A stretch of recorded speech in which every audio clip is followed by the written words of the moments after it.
memang tidak bisa melihat, tapi saya senang belajar membaca Al-Quran. Yuk kita belajar membaca Al-Quran. A'udzu billahi minasy syaithanir rajim. Fa'tarafu bidzambihim fasuqqan li ashabis sa'ir. Innal ladzina yakhshawna rabbahum bil ghaibi lahum maghfiratun wa ajrun kabir. Assalamualaikum sahabat UMV, kembali lagi dengan konten inspiratif dan menarik dari Al-Quran Braille Official. Dengan subscribe, like, komen, dan share konten inspiratif dari Al-Quran Braille Official, sahabat telah ikut berkontribusi dalam program pemberantasan buta huruf Al-Quran Braille. Mari kita simak video berikut ini.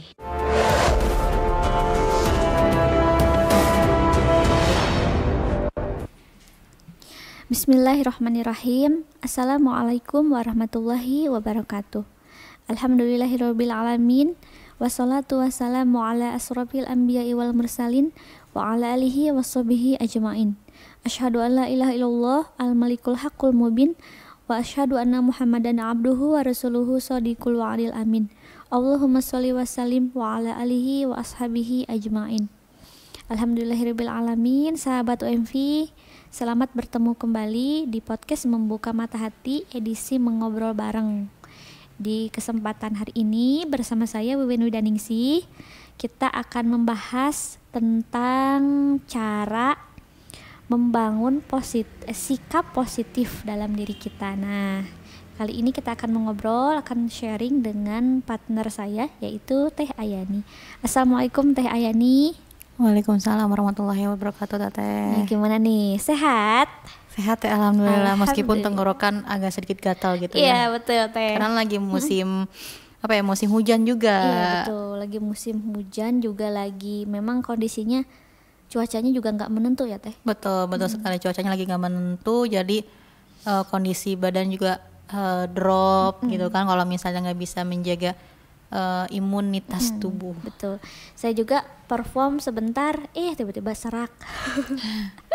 Ya terkadang kita memang harus benar-benar jaga kesehatan ya, Teh ya. Betul, Teh. Apalagi kondisi badan di saat cuaca yang tidak menentu ini.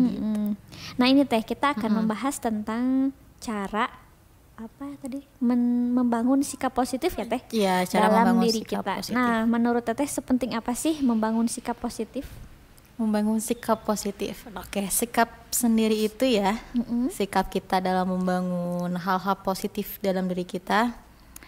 Sikap sendiri itu adalah suatu hal kecil tetapi menciptakan perbedaan yang besar. Jadi ada faktor-faktor tertentu, Teh, yang bisa menentukan sikap kita itu bisa menjadikan diri kita sosok yang lebih baik.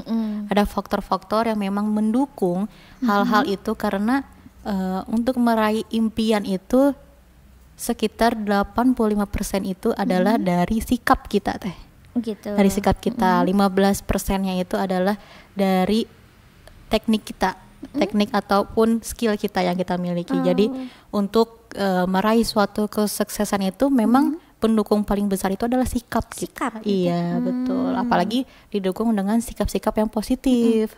Nah, apa aja nih Teh sikap positif? Oke, ini kita bahas tentang sikap-sikap positif dan faktor-faktornya ya. Sikap sendiri berperan sangat penting terhadap kesuksesan kita, Teh. Sejumlah ilmuwan di universitas terkemuka di dunia ini mengungkapkan bahwa manusia dapat menggali potensinya secara lebih dalam dengan lebih luas dari sikap yang positif. Jadi untuk kita dalam meraih impian gitu, menciptakan suatu impian menjadi nyata gitu kan, itu diraih dari sikap-sikap yang positif. Nah, salah satu faktor atau beberapa faktor ya yang menjadikan sikap positif ini adalah pendorong terbesar dalam meraih impian. Itu yang pertama ada faktor spiritual, Teh. Atau kemampuan kita untuk bersyukur. Penting sekali kan bersyukur itu dalam hidup kita. Jadi apapun yang kita miliki, apapun yang kita lalui, apapun yang kita temui, maka jangan lupa untuk bersyukur gitu. Karena terkadang apa yang kita miliki ketika itu sudah hilang, itu bakalan jadi suatu penyesalan Teh dalam diri kita. Kenapa ya kok baru kerasa kehilangan sekarang. Iya, berharganya sekarang. Padahal kemarin-kemarin tuh ada gitu. Kemarin-kemarin tuh kita memiliki itu. Nah, bersyukur adalah salah satu kunci utama dalam memiliki sikap yang positif. Iya betul, dan mungkin apa yang kita miliki sekarang itu sangat diinginkan oleh orang lain ya. Betul Teh? sekali Teteh, karena kadang kita bermimpi untuk menjadi si A gitu ya. Belum tentu si A itu bermimpi untuk menjadi si B. Kadangkala si A itu bermimpi untuk bisa menjadi diri kita gitu. Ya terkadang rumput tetangga itu lebih hijau daripada rumput sendiri. Nah itu, jadi harus banyak-banyak bersyukur dengan apa yang kita miliki, dengan apa yang kita punya. Betul Teh. Jadi di sini yang poin yang pertama adalah spiritual ya Teh. Spiritual. Dan sikap kita spiritual. sebagai orang muslim itu lebih ke banyak belajar tentang ilmu agama ya Teh. Kalau misalnya di itunya ada di pelajaran yang pernah saya pelajari ya Teh, waktu SMA itu ada qanaah katanya. Itu tuh qanaah itu adalah merasa cukup dengan apa yang kita miliki gitu Teh. Jadi nggak mengharapkan yang lebih lagi, sudah punya mobil mau punya pesawat misalkan gitu ya udah Teh. punya pesawat, pengen punya kapal laut gitu kan. Jadi bersyukur dan kita merasa cukup dengan apa yang kita miliki saat ini. Ada cerita menarik dari salah satu tokoh inspiratif dari seorang penulis buku ternama atau aktivis politik dan dosen di Amerika. Nah, ini adalah sosok yang benar-benar menginspirasi untuk saya ya Teh. Mungkin untuk teman-teman yang lain juga, yaitu Helen Keller. Helen Keller. Ya, mungkin tahu ya.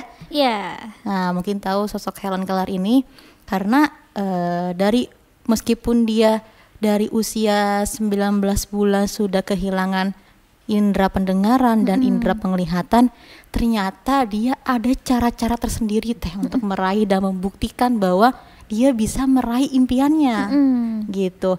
Jadi Helen Keller ini pernah berkata bahwa aku berterima kasih kepada Tuhan atas segala cacatku. Karena cacat yang kuderita, aku berhasil menemukan diriku sendiri, aku berhasil menemukan pekerjaanku, dan aku berhasil menemukan Tuhanku.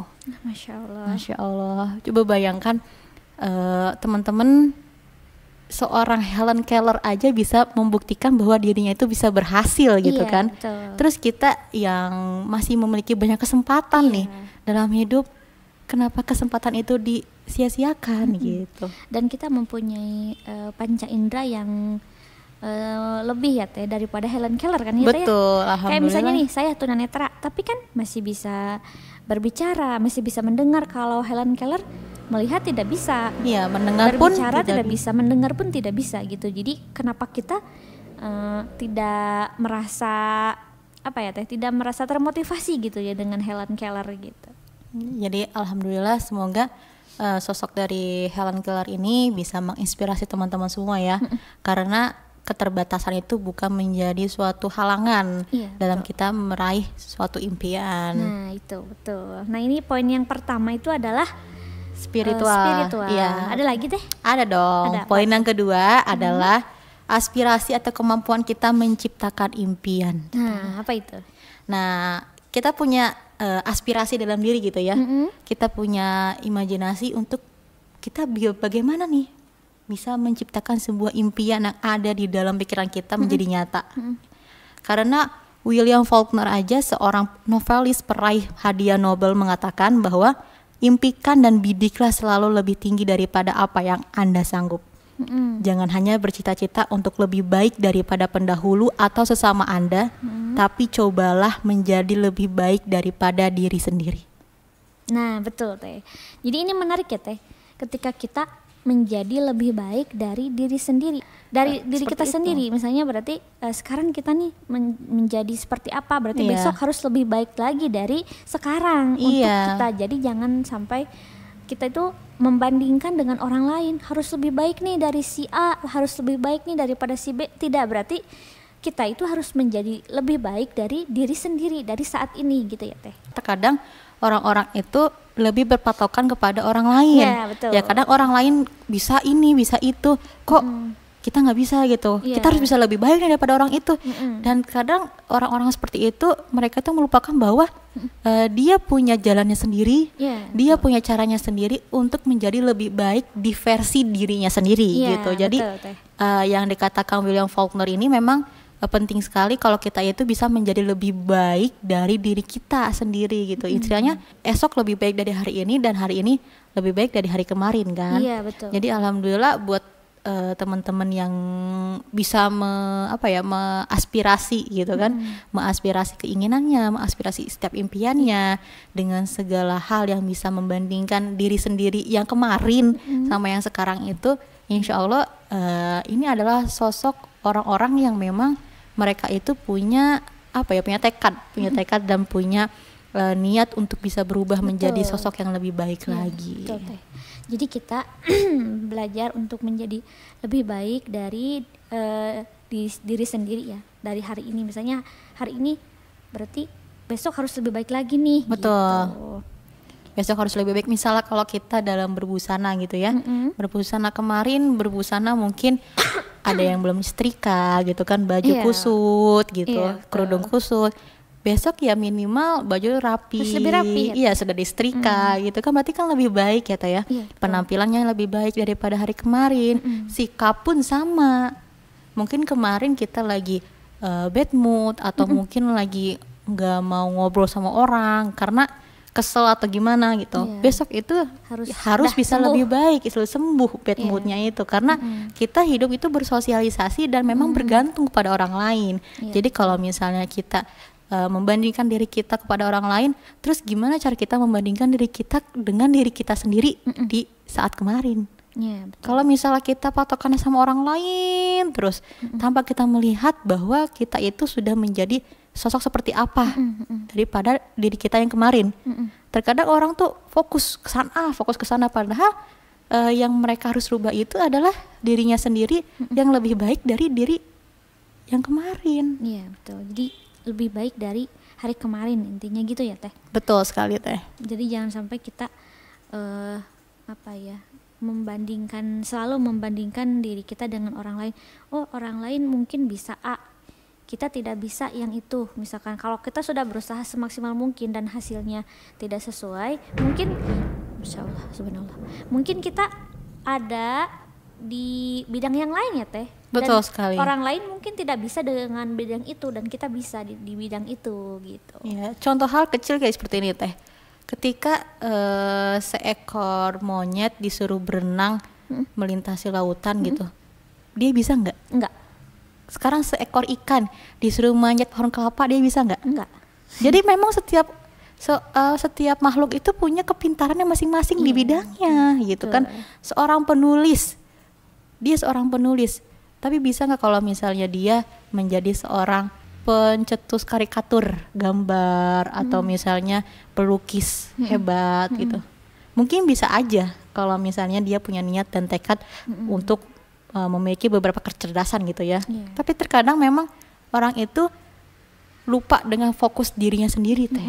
Sampai-sampai mereka itu ingin menjadi sosok orang lain dalam dirinya sendiri, padahal sosok dirinya itu bisa menjanjikan sebuah potensi yang lebih dalam, potensi yang lebih baik lagi, lebih bagus lagi daripada orang yang menjadi acuannya. Seperti itu. Jadi kita jangan sampai mau menjadi orang lain. Jadi tetaplah menjadi diri sendiri ya Teh gitu, dan tetaplah lebih baik lagi gitu. Betul sekali Teh. Nah itu yang kedua ya. Ada yang ketiga nih Teh. Apa itu? Yang ketiga ini adalah antusias dan semangat dalam diri manusia itu sendiri. Jadi kalau kita sudah mengedepankan sikap spiritual gitu kan, aspirasi juga, tapi kalau kita nggak punya semangat nih, nggak punya daya ingin gitu dalam diri kita, keinginan gitu. Iya. Jadi buat apa yang dua itu dilakukan kalau misalnya tidak ada semangat dalam diri? Karena kita melakukan apapun yang kita lakukan itu terkadang ada kurang semangat gitu kan, ada yang malas gitu, ada yang aduh nanti aja deh, ntar aja deh. Padahal apa yang mereka impikan itu, apa yang dia inginkan itu adalah salah satu faktor dari pencetus itu Teh. Semangat dalam diri yang bisa mewujudkan impiannya gitu kan. Kalau misalnya kita pengen menang lomba gitu, tapi malas latihan, menang nggak? Nggak akan menang. Nggak akan menang gitu loh. Jadi kalau misalnya mau meraih suatu impian, meraih suatu kesuksesan, kalau diri kitanya malas, diri kitanya tidak mau berkembang gitu ya, diri kita tidak bisa memperbaiki, stuck aja situ. Zona nyaman. Di zona nyaman, betul. Di zona nyaman. Jadi kadang kita malas keluar dari zona nyaman. Iya, terkadang udahlah di sini aja deh, ini udah nyaman loh. Ini tempatku udah nyaman loh di sini. PW. Udah iya, kalau bahasa anak sekarang tuh PW gitu ya. Udah PW. Padahal kalau misalnya dia keluar dari zona nyaman mungkin gitu ya. Mungkin ada beberapa hal yang lebih besar di luar sana yang bisa mereka raih gitu. Betul. Seperti contohnya nih Teh, yang baru aja saya alami ya Teh. Ketika saya posisinya dulu di asrama, itu kan nyaman banget, siapa sih yang nggak nyaman ya di asrama gitu. Tinggal makan, tinggal tidur enak, apa-apa sudah disiapin, tinggal ya kita tugasnya belajar aja gitu Teh. Semuanya keperluan sudah ada yang menyiapkan. Nah terus tiba-tiba keluar nih dari asrama, terus saya juga jadinya kerja di sini, kemudian ngekos bareng Teteh juga. Itu kan jadinya saya tuh keluar dari zona itu ya Teh. Tapi ternyata setelah saya rasakan itu keluar dari zona nyaman tersebut, banyak nih hal yang positif yang didapat. Maksudnya tuh kayak kemampuan juga makin meningkat sedikit-sedikit. Misalkan saya tuh sekarang lagi belajar untuk memperbaiki bacaan Al-Quran misalkan, dan belajar bersosialisasi dengan orang banyak gitu Teh. Alhamdulillah Teh, berarti keluar dari zona nyaman itu nggak buruk kok gitu. Enggak, kan? insya Allah nggak buruk, karena memang ada beberapa hal yang akan terjadi mungkin kalau kita keluar dari zona nyaman. Tantangan, rintangan pasti ada tantangan, rintangan, sedih gitu kan, nangis, air mata. Tapi kalau seseorang yang punya sikap positif dalam dirinya, dia mungkin bisa ngerasain air mata itu, dia bisa ngerasain kesedihan itu, tapi dia tidak akan berlarut dalam air mata itu, tidak akan terus stuck di kesedihannya. Dia akan menjadikan suatu hal yang menyedihkan itu adalah hal-hal atau penyemangat dalam diri dia. Kemarin saya ngerasain ini, berarti kedepannya saya tidak boleh merasakan ini lagi. Caranya seperti apa gitu. Orang-orang yang mereka berani keluar dari zona nyaman, orang-orang yang berani menghadapi rintangan, menghadapi tantangan, itu kata aku hebat banget. Luar biasa. Karena tantangan dan rintangan di era zaman sekarang gitu ya, itu benar-benar sangat kompleks Teh. Datang dari segala arah, depan ada, belakang ada. Kadang kita sudah keluar dari zona nyaman gitu ya. Ada omongan yang kadang, kamu kenapa kok kayak gini? Kamu tuh nggak akan bisa gitu loh. Nggak akan bisa. Terkadang kita tuh stuck dengan omongan-omongan orang yang kadang mereka juga tidak tahu impiannya seperti apa gitu. Mereka itu memberikan support, memberikan dukungan, tapi mereka juga yang menjatuhkan kita gitu, yang memendam bakat kita. Kadang ada beberapa orang yang udahlah kamu nggak usah ikutan ini gitu, udah kamu nggak usah mencoba ini karena nggak akan mungkin bisa. Dan kata-kata itu yang terkadang menjadi sebuah renungan untuk kita, apa iya gitu. Itu jadi penghilang semangat. Nah itulah yang jadi salah satu faktor penghilang semangat dalam diri kita. Jadi kalau untuk saya sendiri, keluar dari zona nyaman itu bukan suatu hal yang buruk, karena dengan saya keluar dari zona nyaman saya bisa menjadi diri saya sendiri, saya bisa meraih setiap impian saya, dan saya juga bisa memperluas relasi-relasi. Iya betul. Dan kita ketemu dengan orang-orang baru, ilmu-ilmu baru. Kalau kita stuck di zona nyaman, ya itu aja. Dan mungkin kita tidak akan bisa menjadi sebesar saat ini gitu. Betul Teh, karena kan ada pepatah dari Imam Syafi'i, katanya tinggalkanlah kampung halaman kalian, maka kalian akan mendapatkan apa yang kalian tinggalkan. Nah itu pepatah itu tuh benar-benar saya alami sendiri Teh, ketika saya meninggalkan keluarga, orang tua. Tapi ada lagi sebagai pengganti yang saya tinggalkan di kampung halaman, itu orang tua. Di sini juga ada yang menganggap saya anaknya gitu. Bahkan teman-teman juga di sini baik-baik semua. Jadi saya meninggalkan teman-teman nih di kampung, ternyata di sini juga ada lagi teman-teman yang baik gitu teh. Alhamdulillah, berarti untuk menjadikan diri memiliki sikap positif itu seperti itu ya Teh ya. Iya, betul. Untuk kita semangat selalu dalam sikap spiritual, aspirasi, dan juga semangat untuk membuktikan bahwa kita itu bisa. Jadi ada 3 poin yang Ada 3 kita poin, bahas sekarang. Yang pertama adalah sikap spiritual yang akan membantu kita membangun sikap positif ya Teh. Yang kedua adalah aspirasi. Yang ketiga adalah semangat atau antusias gitu ya Teh. Iya, betul sekali Teteh. Karena sikap itu adalah segala-galanya. Attitude is everything. Wih, keren. Attitude is everything katanya. Iya, betul. Iya. Sikap adalah segala-galanya. Jadi kalau orang sudah cerdas, sudah pintar, tapi kalau sikap atau attitude-nya jelek, itu akan menjadi nilai minus dalam dirinya. Iya, betul. Iya, Sampai terima sini aja, kasih Teh. banyak nih Teh Ai sudah Sama-sama, Teh menjelaskan Wiwin. banyak banget tentang cara membangun sikap positif. Semoga ini menjadi inspirasi bagi kita semua gitu, yang bagi sahabat UMV juga yang menyaksikan podcast kita kali ini. Dan jangan lupa untuk like, comment, share, subscribe juga. Aktifkan lonceng notifikasinya agar senantiasa mendapatkan video terupdate dari kita gitu. Terima kasih Teh Ai sudah menemani saya di podcast kita kali ini. Terima kasih juga Teh Wiwin selalu mengundang saya gitu. Semoga bisa bertemu lagi ya Teh di podcast selanjutnya. Dan saya akhiri, saya Wiwin Udaningsi. Saya Ayani. Dan ada Pak Sakidi, kami mohon pamit. Wassalamualaikum warahmatullahi wabarakatuh. Assalamualaikum. Mata saya memang tidak bisa melihat, tapi saya senang belajar membaca Al-Quran. Yuk kita belajar membaca Al-Quran. A'udzu billahi minasy syaithanir rajim. Fa'tarafu bidambihim fasuqqan li ashabis sa'ir. Innal ladzina yakhshawna rabbahum bil ghaibi lahum maghfiratun wa ajrun kabir.